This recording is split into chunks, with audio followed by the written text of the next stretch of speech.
بسم الله الرحمن الرحيم.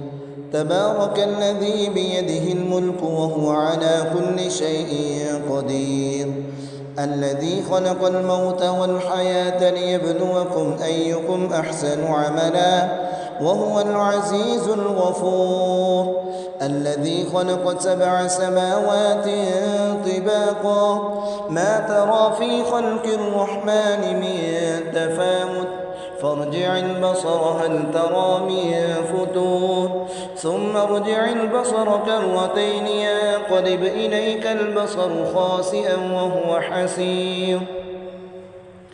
ولقد زينا السماء الدنيا بمصابيح وجعلناها رجوما للشياطين وأعتدنا لهم عذاب السعير.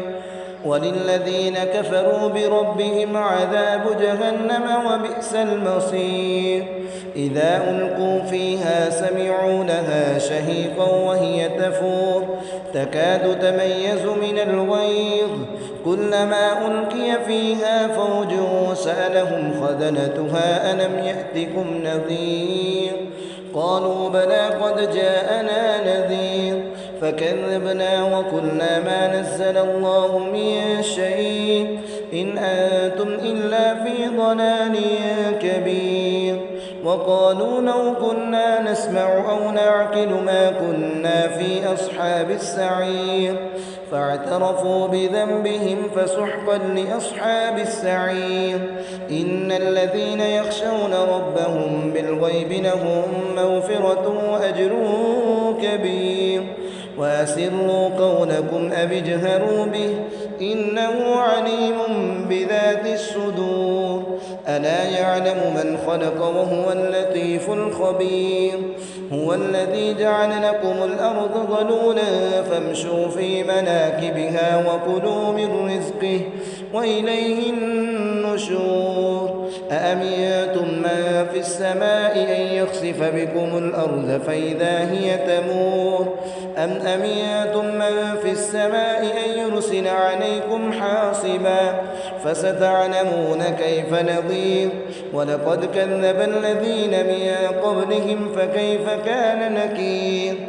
أولم يروا إلى الطير فوقهم صافات ويقبضن ما يمسكهن إلا الرحمن إنه بكل شيء بصير.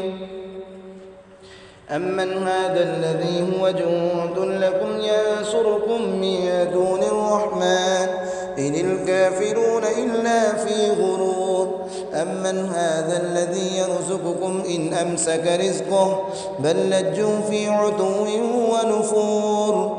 أفمن يمشي مكبا على وجهه أهدى أمن يمشي سويا على صراط مستقيم. قل هو الذي أنشأكم وجعل لكم السمع والأبصار والأفئدة قليلا ما تشكرون. قل هو الذي ذرأكم في الأرض وإليه تحشرون.